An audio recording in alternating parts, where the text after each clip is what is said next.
हमारे सभी प्रेस के बंधु, हमारे साथी, आज ये प्रेस कॉन्फ्रेंस जो आयोजित की गई है, इस प्रेस के माध्यम से हम जैसे कि पहले भी चुनाव से पूर्व प्रेस के माध्यम से मेरठ जनपद में आयोजित पार्टी की राष्ट्रवादी नवनिर्माण दल की प्रेस में हमने ये अवगत कराया था अपने सभी मीडिया के प्रेस के पत्रकार बंधुओं को कि लोकसभा चुनाव उत्तर प्रदेश के अंदर जो भारतीय जनता पार्टी की स्थिति हुई है, कहां 80 सीटों का दावा करने वाली भारतीय जनता पार्टी आज उत्तर प्रदेश में 32 सीटों पर सिमट गई है।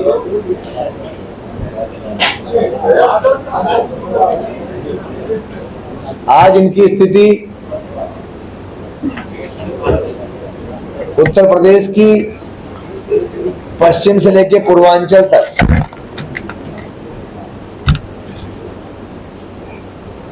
करीब 26 सीटों पे राष्ट्रवादी नवनिर्माण दल के मंच से हमने ये कहने का और बताने का काम किया था कि पश्चिम की तमाम सीटों पर और पूर्वांचल की, खासकर वाराणसी, गाजीपुर, बलिया, प्रयाग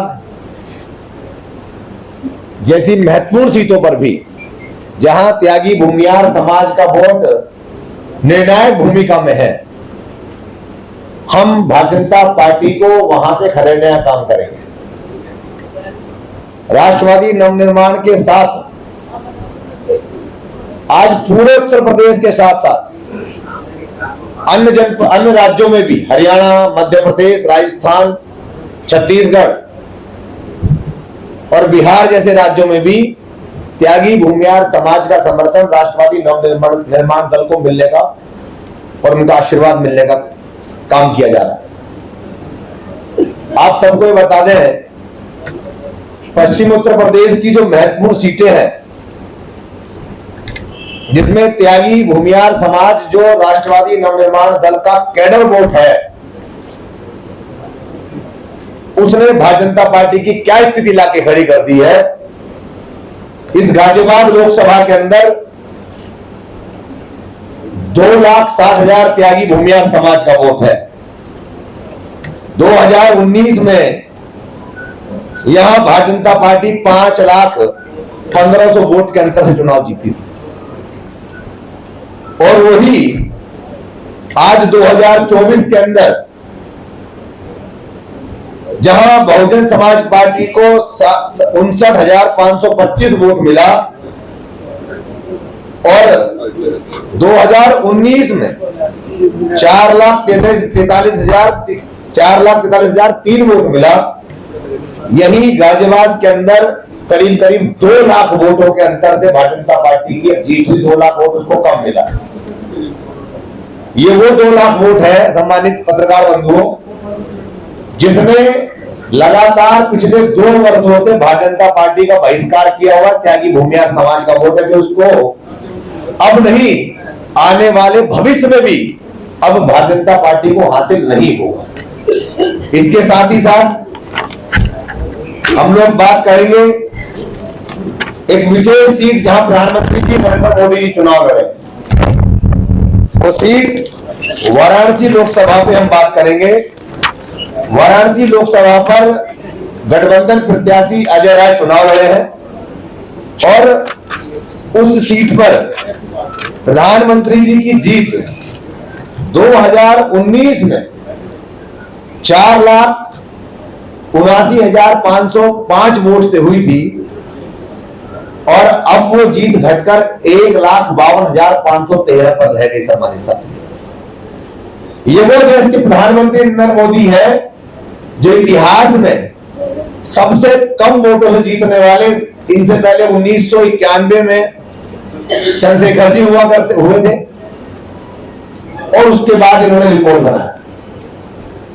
ये वो प्रधानमंत्री है जो 91 के बाद में कोई प्रधानमंत्री इतनी कम वोटों से नहीं जीता, लेकिन उन्होंने रिकॉर्ड बनाया है और प्रधानमंत्री नरेंद्र मोदी रिकॉर्ड बनाने में माहिर। वहां पर भी 2,70,000 भूमिहार समाज के लोगों ने इंडिया गठबंधन को दिए गए राष्ट्रवादी नवनिर्माण दल के समर्थन के नाते और अजय राय जी को ऐतिहासिक समर्थन देने का काम किया। हम उनको भी बधाई देते हैं और वाराणसी की जनता को आने वाले समय में भाजपा मुक्त भी अगली योजना में करेंगे। इस प्रण के साथ में हम लोग वहां काम कर रहे हैं। इसके साथ ही साथ मेरठ, मुजफ्फरनगर, सहारनपुर, कैराना, ये तमाम सीटें और मेरठ में तो भारतीय जनता पार्टी अपनी हार को पिछले 2 वर्षों से जांच रही थी, जिसके चलते उन्होंने षड्यंत्रित तरीके से त्यागी भूमिहार समाज के वोट को बांटने के उद्देश्य से बीजेपी जो कि इस समय उत्तर प्रदेश की 26 सीटों पर कहीं ना कहीं भारतीय जनता पार्टी को जिताने में सहयोगी दल साबित हुई है, वही सहयोगी दल के रूप में त्यागी समाज के 2,32,000 वोटर जो मेरठ सीट पर लोकसभा क्षेत्र में आते हैं, उन सभी वोटरों में मतभेद और उनको बांटने के उद्देश्य से भारतीय जनता पार्टी के कहीं न कहीं इशारे पर बहुजन समाज पार्टी से त्यागी समाज को टिकट देकर, ये जानते हुए कि बहुजन समाज पार्टी के पास टिकट लेने वाले लोग भी नहीं जा रहे हैं, बावजूद इसके त्यागी समाज को लड़ाया गया। परंतु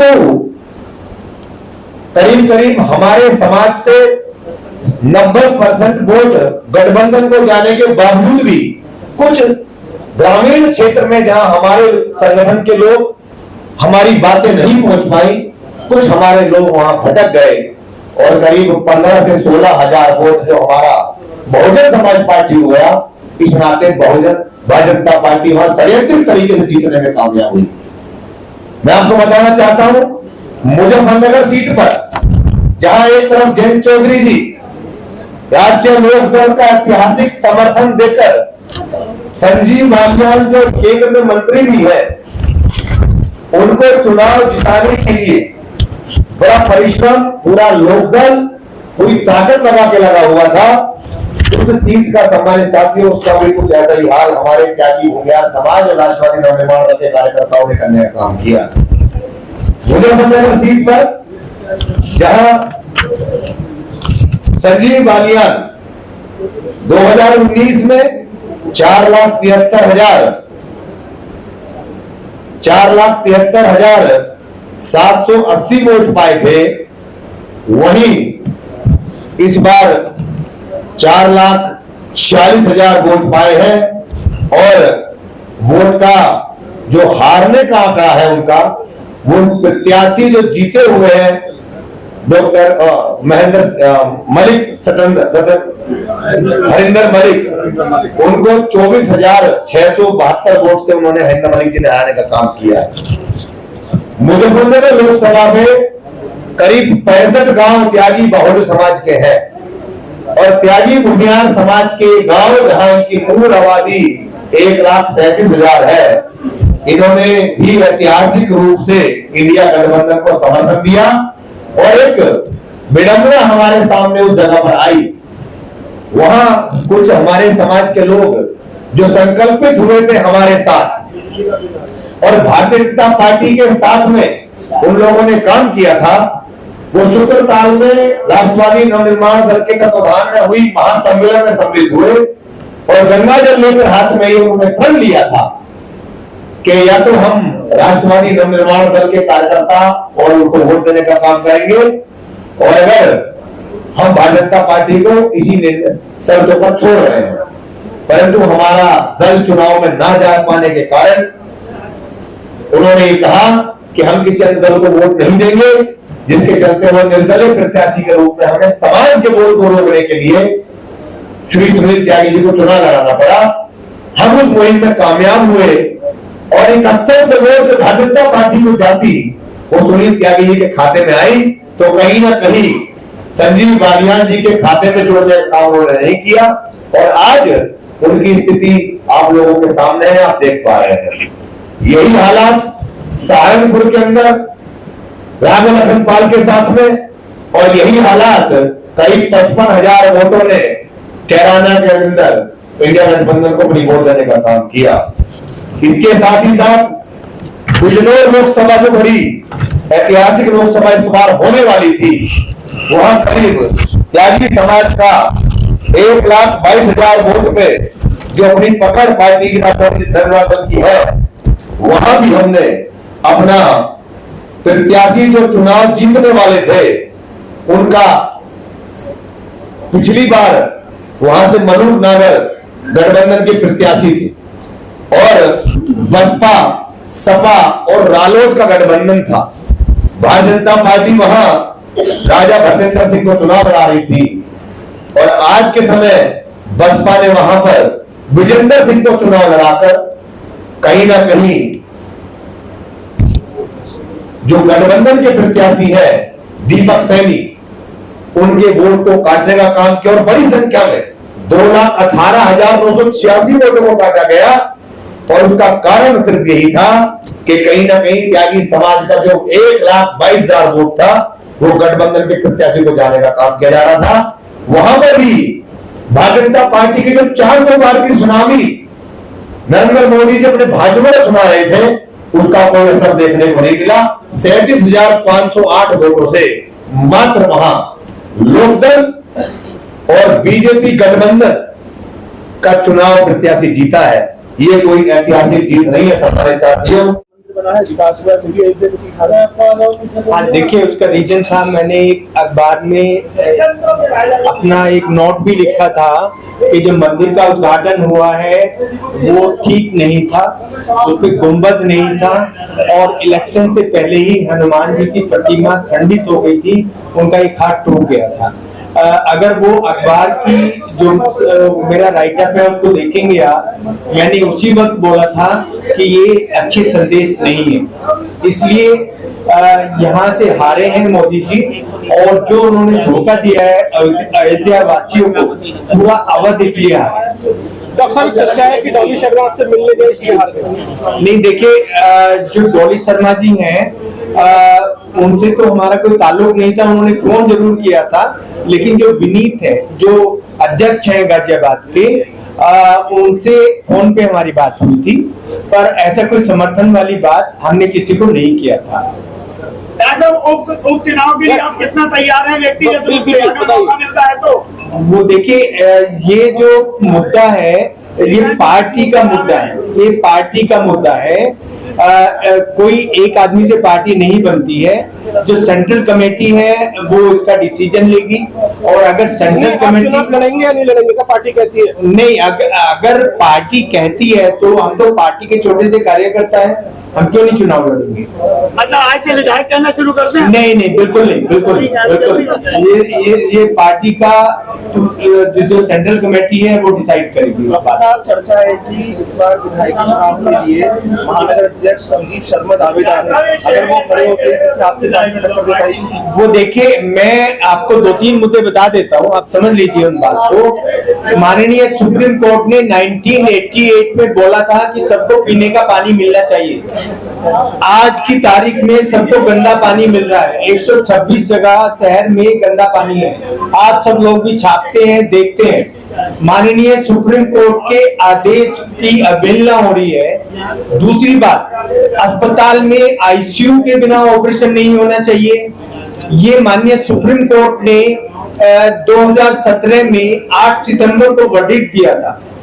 6 साल हो गए हैं, लेकिन अभी तक यहाँ पर आईसीयू का कहीं नामो निशान नहीं है। तो माननीय सुप्रीम कोर्ट के 2 अवहेलना की गई है। जिस भारतीय जनता पार्टी को माननीय सुप्रीम कोर्ट का आदर करना नहीं आता है, हम जन जन तक वो बात पहुंचाएंगे कि जमीनी स्तर पर कोई काम नहीं हुआ है। स्कूल जो महिलाओं के लिए बना था हिंडन विहार वार्ड 17 में, आप सब लोगों को पता होगा, उसमें उसको लीज पे दे दिया गया है, उसमें रोडी कुट रही है, वहां इतना पोल्यूशन फैल रहा है, वो मिलना था लड़कियों को। ये कहते हैं कि बेटी पढ़ाओ बेटी बचाओ। मेरे पास या हमारी पार्टी के पास ऐसे मुद्दे हैं, जब हम आएंगे मैदान में तो इनको एक एक चीज को ये बताएंगे कि क्या शहर के लिए इन्होंने किया है और जो ट्रिपल इंजन सरकार है वो क्या कर सकती थी। डॉक्टर साहब, आपने हमेशा देखिए सवाल पूछे, 30 सवाल की आपके फेमस है जवाब देना, तो सांसद बन गए, आपकी मुहिम जारी रहेगी सवाल पूछने की? हमेशा जारी रहेगी। अतुल गर्ग ने कोई काम नहीं किया है और ना अभी भी करेंगे, मैं गारंटी दे रहा हूँ। गारंटी आपकी? हाँ, मेरी गारंटी है। और ये अगर काम नहीं होगा तो हमारी पार्टी हमेशा ये सवाल करेगी, सवालों का जवाब ढूंढने की कोशिश करेगी। अगर जवाब नहीं मिलेंगे, आपने देखा होगा कि जो वैक्सीनेशन है रेबीज का वो हमारे अस्पताल से सुचारू रूप से चल रहा है, लेकिन इन लोगों ने नहीं चलाया है।